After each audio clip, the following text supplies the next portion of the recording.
नमस्कार दोस्तों, मगध ज्ञान केंद्र में आपका स्वागत है। और आज हम आपके सामने लेकर आ रहे हैं कंडीशनल वाले वाक्य, कंडीशन वाले वाक्य, कंडीशनल सेंटेंस। इसमें इफ का प्रयोग अभी हम दिखा रहे हैं। इफ का मतलब होता है यदि, और इसी के साथ थोड़ा सा सीख लेना है आई विश। आई विश जो होता है यह भी कंडीशन बताता है, लेकिन कल्पना के रूप में। आई विश का मतलब काश। तो देखेंगे इसका प्रयोग कैसे। सेंटेंस हिंदी, यदि तुम पटना जाओगे तो तुम गोल घर देखोगे। ये फ्यूचर की वाक्य हो गया। यदि तुम पटना जाते तो गोल घर देखते, ये पास्ट के सेंस में कि जाने का समय समाप्त हो गया है, और जाते तो देखते तो वो पास्ट के सेंस में आता है। और यदि तुम पटना गए होते, एकदम कल्पना में हम बोल रहे हैं, गए होते तो तुम गोल घर देखे होते। तो तीन तरह का वाक्य आता है, एक फ्यूचर का, एक पास्ट का, और एक पास्ट परफेक्ट में जो कल्पना के रूप में रहता है। कैसे? तो यदि तुम पटना जाओगे, ये फ्यूचर का है, लेकिन कंडीशन ध्यान रखना है कि फ्यूचर होने के बावजूद प्रेजेंट में बनता है। If you go to Patna you will see the Gol Ghar. If you go to Patna you will see the Gol Ghar. यानी फ्यूचर वाला वाक्य भी प्रेजेंट में बनता है। याद रखने वाली बात, कभी भी कंडीशनल सेंटेंस में कंजंक्शन के साथ, यदि फ्यूचर का कंडीशन है तो कंजंक्शन के साथ वाला क्लाउज फ्यूचर का कभी नहीं होता है। दूसरा क्लाउज फ्यूचर का होगा, लेकिन कंजंक्शन के साथ वाला क्लाउज हमेशा प्रेजेंट में होगा।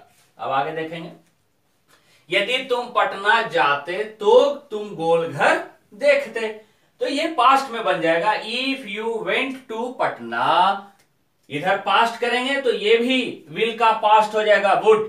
You would see the Gol घर। आगे देखेंगे, यदि तुम पटना गए होते तो तुम गोल घर देखे होते। If you had gone to Patna you would have seen the Gol Ghar. तो ध्यान देना है, ग्रामर कैसे सीखना है इसमें कि इफ के बाद प्रेजेंट इंडेफिनिट तो दूसरा वाक्य फ्यूचर इंडेफिनिट, इफ के बाद पास्ट इंडेफिनिट तो दूसरा वाक्य would plus V1, would plus V1, if के बाद पास्ट परफेक्ट तो दूसरा क्लाउज जो होगा उसका वुड हैव प्लस वी3। और यही चीज आई है काश वाली बात, कि काश मैं पक्षी होता तो उड़कर तेरे पास आ जाता। काश, तो ये कल्पना है, अनरियलिस्टिक आपका ये लगेगा, जो रियल में होना ही नहीं है। तो जो अनरियल पास्ट वाली बात बोलते हैं, जो पास्ट में अनरियल हो, हम कल्पना सिर्फ कर रहे हैं कि काश मैं पक्षी होता, तो ये कल्पनाशील है। तो इसको हम इफ से भी बना सकते हैं और आई विश से भी बना सकते हैं। आई विश वाला जो है बेहतर लगता है, इफ कंडीशन दे देता है और आई विश कल्पना सिर्फ बताता है। तो I wish, I were a bird I would fly to you. I wish को आप हटा करके इसके तीन तरह के बनते हैं, हम अगली वीडियो में लेकर आएंगे कि आई विश के जगह पर हम इफ भी लगा लेते हैं। वर को थोड़ा सा बता देते हैं, आई विश को हटा के हम इफ लगा सकते हैं, ये वर को हम आगे ला करके सिर्फ छोड़ सकते हैं, आई विश लगाने की जरूरत नहीं है।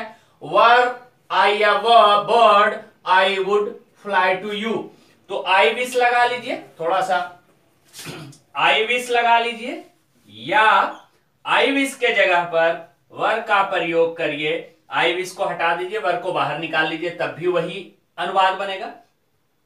इसके साथ आप इफ भी लगा सकते हैं। तो if I were a bird, तो आई विश लगाइए, वर लगाइए, इफ लगाइए, ये तीनों का एक ही मतलब होता है। ज्यादा से ज्यादा वीडियो को शेयर करें, लाइक करें, सब्सक्राइब करें। जय हिंद, जय भारत।